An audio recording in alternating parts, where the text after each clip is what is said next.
Hello বন্ধুরা, আমি স্বপ্ন। আমার রান্নাঘরে আপনাদের সবাইকে স্বাগত। আমার প্রিয় বন্ধুদের জানাই আমি অনেক অনেক ধন্যবাদ আমার চ্যানেলটিকে দেখার জন্য আর সাবস্ক্রাইব করার জন্য, লাইক শেয়ার কমেন্ট করার জন্য বন্ধুরা। আর আমার চ্যানেলে নতুন বন্ধু হয়ে থাকলে প্লিজ আমার চ্যানেলটিকে একটা সাবস্ক্রাইব করে আমার পাশে থাকবেন বন্ধুরা। আজকে আমি করব এই যে রুই মাছ নিয়েছি। রুই মাছটা ভালো মতো ধুয়ে পরিষ্কার করে নিয়েছি। আর এই রুই মাছটা করব আমি, এই যে দেখুন লম্বা লম্বা করে আমি কেটে নিয়েছি আলুর মতো। এটা কিন্তু ঝিঙে না নয় বন্ধুরা, এটা হচ্ছে লাউ। আজকে আমি লাউ দিয়ে রুই মাছের পাতলা ঝোল করব। তার জন্য এখানে দেখুন কাঁচা লঙ্কা, পেঁয়াজ বাটা, রসুন বাটা, আদা বাটা আর এখানে ডাঁশ মশলা নিয়েছি, আর এখানে লবণ আর হলুদ। এখন মাছটাকে আমি ভালো মতো লবণ আর হলুদ দিয়ে ভালো মতো করে মেখে আমি ভেজে নেব।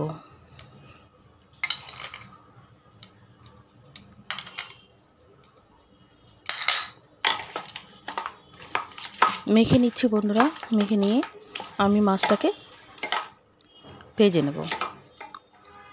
কড়াই তেল দিয়ে দিয়েছি, তেল গরম হয়ে গেছে। এখন মাছটা ছেড়ে দেব।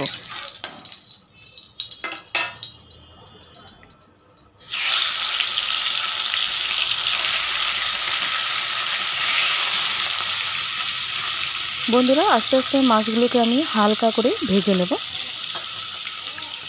আর এদিকে যে ডাস্ট মশলা, জিরার গুঁড়ো, ধনে গুঁড়ো আর শুকনো লঙ্কার গুঁড়ো একটা বাটিতে জল নিয়ে ভালো মতো আমি একটু ভিজিয়ে নেব। আর দিয়ে দেব পরিমাণ মতো হলুদ।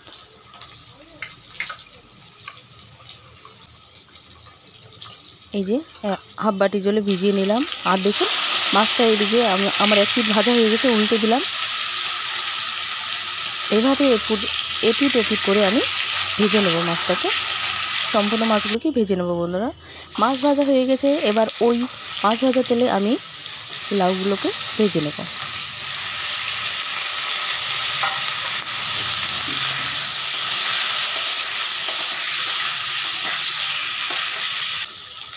সামান্য দিয়ে দেব লবণ। লবণ দিয়ে ভালো মতো নেড়ে আমি বন্ধুরা এটাকে ঢেকে ঢেকে ভেজে নেব, যাতে লাউগুলো সিদ্ধ হয়ে যায়। দেখুন ঢাকনা খুলে নিলাম, আবারও ভালো মতো নেড়ে নেড়ে লাউগুলো ভাজা হয়ে গেছে। আমি এখন নামিয়ে নিচ্ছি। লাউ মাছ দুটোই ভাজা হয়ে গেছে। এবার আমি ওই তেল, লাউ ভাজা তেল, লাউ আর মাছ ভাজা তেল আর একটু তেল দিয়ে দিলাম, দিয়ে দিব।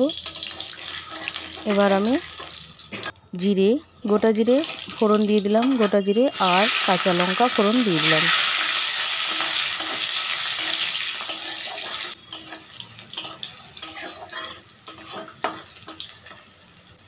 ফোড়ন দেওয়ার পর এই যে আমি পেঁয়াজ বাটা, পেঁয়াজটা আমি একটু ভেজে নেব।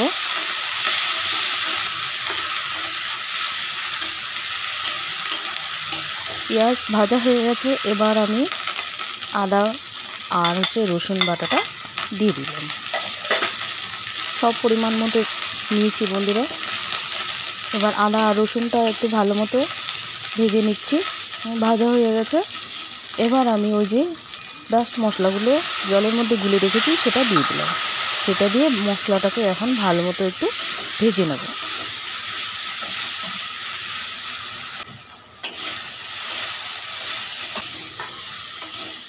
দেখুন মশলা ভাজা হয়ে গেছে, লেগে যাচ্ছে কড়াইয়ে। মশলা ভাজা হয়ে গেছে, আমি এখন এই যে ভাজা লাউগুলো দিয়ে দিচ্ছি। মশলার সাথে লাউটাকে নেড়ে নিচ্ছি। এখন দিয়ে দিলাম লবণ পরিমাণ মতো লবণ দিয়ে দিলাম বন্ধুরা। দেখুন লেগে গেছে মশলাটা আমার কড়াইয়ে। তো সামান্য জল দিয়ে দিলাম। জল দিয়ে ভালো মতো একটু নেড়ে নিচ্ছি।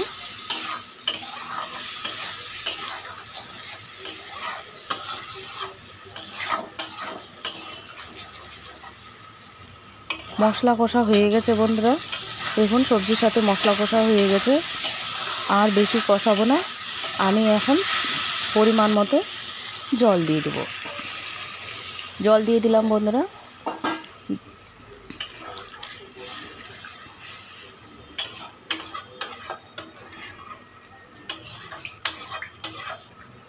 দেখুন মাছের ঝোল ফুটে গেছে, এখন আমি মাছগুলো ছেড়ে দিচ্ছি। মানে ফুটন্ত ঝোলে মাছগুলো দিয়ে দিলাম, ভাজা মাছগুলো। এবার একটু মাছগুলোকে ফুটতে দেব, ঝোলটাকে আর কি। দেখুন ঝোল ফুটে গেছে। আমি কিন্তু আগে বলেছি হালকা পাতলা ঝোল হবে।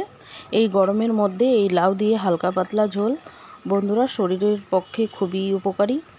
বিশেষ করে পেটকে ঠান্ডা রাখতে গেলে এরকমই হালকা পাতলা বর্তমানে ঝোল খেতে হবে, যা গরম পড়েছে। তো আমি এখন এই যে ঝোল ফুটে গেছে, আমি এখন একটু ফুটিয়ে নিয়ে গ্যাস অফ করে নামিয়ে নেব। বন্ধুরা আমি এখন নামিয়ে নিচ্ছি।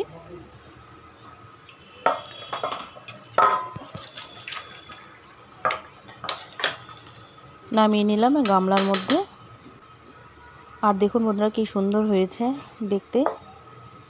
দেখতে যেমন সুন্দর হয়েছে, খেয়েও তেমনি আরাম হবে বন্ধুরা। এই ঝোল রুই মাছ দিয়ে লাউয়ের পাতলা ঝোল। আর লাউটা দেখুন কি সুন্দর সিদ্ধ হয়ে গেছে। এখন সার্ভ করবার পাল্লা।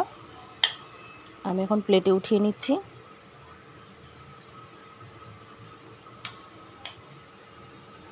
দেখতে বন্ধুরা পাতলা টেলটেলা ঝোল হয়েছে, কিন্তু খেতে কিন্তু দুর্দান্ত টেস্ট লাগে। এই গরমের মধ্যে খেতেও মানে খেয়েও শান্তি। দেখুন তো বন্ধুরা ভালো লাগলে প্লিজ একটা লাইক করবেন আর কমেন্টের মাধ্যমে জানাবেন, আর সাবস্ক্রাইব করে আমার পাশে থাকবেন। তো বন্ধুরা আপনারা সবাই ভালো থাকবেন, সুস্থ থাকবেন। দেখা হবে এরকম একটা অন্য রান্নায়।